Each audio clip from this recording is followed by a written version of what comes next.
game goes to Armageddon, will they be employing different strategies, do you think? I think definitely the players have different strategies. Sometimes probably it's not game one, but later. You think so? And what do you think, David? Yeah, especially those players with the white pieces in the Armageddon, they will need to win to get maximum points, and I think there they have to come armed with maybe more aggressive openings for the Armageddon. And yeah, it's going to be interesting to see how players target specific opponents. Of course, in such a stacked field, everyone is extremely strong, but you do get the impression that against certain players, they'll take it a bit easier. Against others, they'll go hard, they'll go strong to try and win. And here we see Firouzja adjusting his pieces. A bit of a custom, a bit of a habit for all the top players, and he starts with the white pieces. A very important game for these two teenagers. Certainly, and interestingly enough, Firouzja came. It wasn't Firouzja, it was Abdusattorov I was thinking about. He had the first game, but I'm interested in how both sides are kind of like developing their forces. I mean, what kind of mindset, what kind of approach have they gone for? And because one thing I've noticed about Firouzja is that his technique is pretty exceptional, but it's sometimes a little bit shaky. Yeah, let's start with that game. Let's go round the horn, and things have progressed. Jovanka mentioning that Alireza occasionally a bit inconsistent, but he's very dangerous with the white pieces. I've suffered on the black side of the Italian game against him in the Grand Swiss. He killed my hopes in the final rounds of getting to the candidates in this opening, in this exact position pretty much. So he knows his stuff, and I think there against me he played the move h2 to h3, and Alireza, he's an expert on all the little details, the little nuances you can try and do without this move. You can just retreat the white knight, bring it round, sit it nice and pretty on the g3 square. At the right moment later, white will be pushing for d4, and Judith, this one's going to be a lot of manoeuvring over the next few moves. Oh yeah, well, it's Italian. And interesting that yesterday we saw some games having being the pawn on a4, right? On the queen side, it's always a question. After a5, white does not have an opportunity to play b4 and gain space. But it's a question whether white plays a4 later or wants to keep the pawn still there. And I agree that, of course, the knight from d2 will be transferred for f1 most likely. I was never playing the Italian, with the white pieces. Somehow I liked more the Rai Lopez until Berlin started to stop me from enjoying it. The 1e4 killer, the Berlin. So knight f1 is on the board.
bishop takes knight check.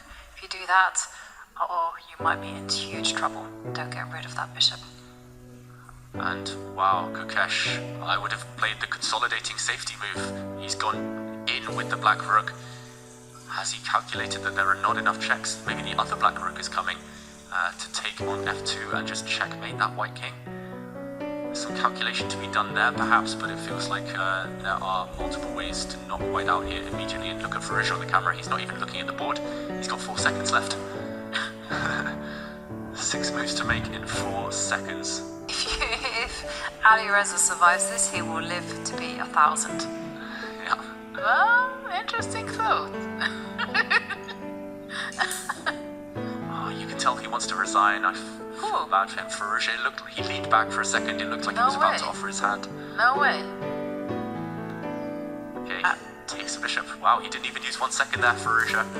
Yeah, probably takes on g2, takes, queen d2, king. And the queen takes the e6 bishop. Yeah, everything will be dropping. Okay, he didn't even try to be fast there. 2 seconds left for Firouzja. 4 moves to go. He's got to be ready. He's going to lose on time. 1 second to make 3 moves. It's physically impossible. His position is lost as well.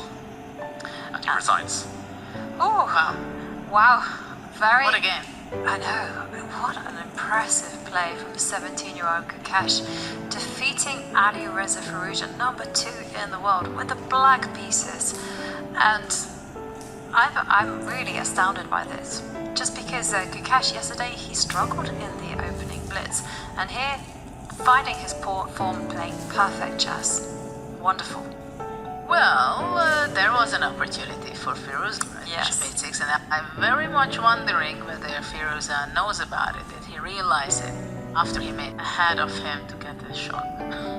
Somebody will tell him.